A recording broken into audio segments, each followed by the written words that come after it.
trusted you the last few games, and you were really feeling it tonight. And it wasn't just from the perimeter; you were doing it in a lot of different ways on the court. How did you feel about the way you played tonight and the way the team played? I just think my teammates found me, and I was just being aggressive in my spots. And I felt like today we played defense we played really good defense, and it got us to run, and that's how I score a lot of my points. And TT, you were really aggressive and confident on the floor. Do you feel your confidence growing every day when you're getting more minutes on the floor? Definitely. I mean, the coaches are trusting me more, so just being out there, being aggressive, getting the team involved, just doing what I do. Looks like you're doing a lot of different things out there to get those points and get those assists. Is it something that where you're just trying to not be a one-dimensional player, where you're trying to do several things to do whatever it takes to help the team win? For sure. I mean, like you said, whatever it takes for the team to win. I'm trying to do everything, whether it's scoring, getting my teammates involved, defense, just whatever gets the win at the end of the day. Chris, you guys are 11-1. It's Cal's best record since the 59-60 season. What is that? Were you aware of that? And what does that mean to you? I was just told that, and just for me, I'm from here, so it's a big thing for me just to see Cal basketball doing good again, and obviously being on the team that's doing it. So I think we're super excited about it, but we're not. I don't think we're super ecstatic. We want to keep pushing and keep worrying about the next game. What about you, TT? Likewise, like he said, I mean, I'm also from the Bay Area, so to be able to play for pretty much the hometown school and be on one of the best teams so far to start, it's special. And then just picking back up on what he said, not being content in where we are. We still have a lot of work to do. We have some tough games coming up, so just working, keeping our heads down. One thing Cal fans have kind of become accustomed to is if you've gotten out to a big lead in non-conference games, in particular in probably the last decade or so, maybe taking the foot off the gas a little bit, but you guys didn't take it off in the slightest. I mean, you're aggressive offensively. You were D'ing them up really hard, steals, assists, everything. Is that something the coaching staff has stressed, that you want to make the most out of every minute of the game, whether you're up big or down big? I mean, for sure. I mean, we have a great coaching staff, so they're pushing us to be best, whether you're on the court for 1 minute or whether you're on the court for all 40, just playing hard, giving your all, and knowing that we got depth, knowing that we got guys that are going to come in and compete. How do you think you played, TT? I think I played all right tonight. I think I played pretty well. Got the guys involved and was aggressive, so tried to do the job and got the win, most importantly. It's good? Yeah. Okay, thank you, everyone. Thank you, guys. Thank you. Good team win tonight. Proud of our guys. Morgan State came out in the second half, and they had all the momentum. Coach brought us over, Coach Kevin brought us, just was diagramming plays, backdooring us. They had the momentum. I was proud of our guys to kind of stem the tide and be able to win against a good opponent. Open to questions. So, Mark, in probably the recent decade or so, Cal fans are used to seeing a team get up big in non-conference and then kind of take the foot off the gas and coast to a win and see the lead dwindle down. You guys did the exact opposite. The lead kept getting bigger and bigger and bigger. Is your message to the guys to make the most out of every minute on the court, whether you're up big or down big? I think the message that we talk about is play to your potential. Really play to your potential. And, give Morgan State credit. I mentioned that they came out in the second half and really came out with momentum. And then our guys really locked in and started playing defense much better and started sharing the ball. So that was good to see. It's both ends of the floor, obviously. I mean, from start to finish, that's obviously impressive.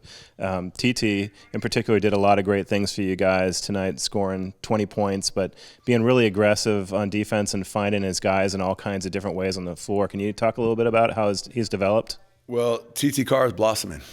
TT Carr is really progressing. 8 assists, 1 turnover, 3 steals.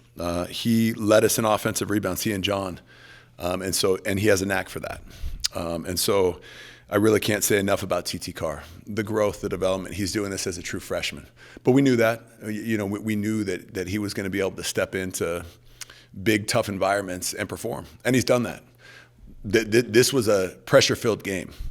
Against UCLA, that was a pressure-filled game, and he's done it throughout the season. 11-1. Best start since 59-60. What's the significance of that? Well, I would say, Jake, the significance is, number one, I can't say enough about how hard the assistant coaches work. These guys are grinding nonstop.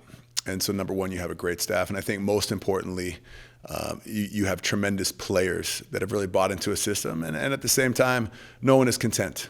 We're playing an unbelievable team in Columbia coming in here on Sunday.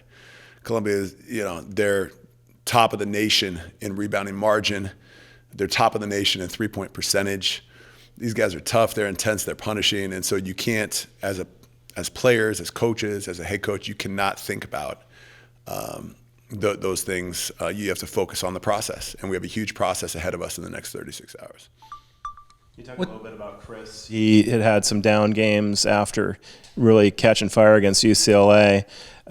He wasn't just hitting from the perimeter. He seemed to be scoring in some different ways, being a little bit more aggressive out there. What will it take to get consistency out of him, both on the offensive and defensive end of the floor?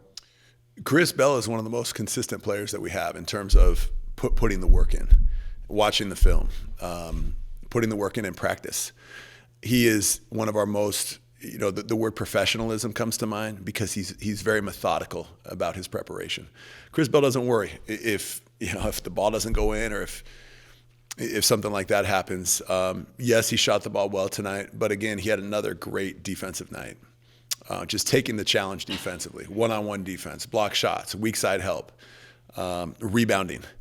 I can't say enough about Chris Bell. And just, he's a guy who, when his teammates have success, he's one of the first guys to celebrate for them.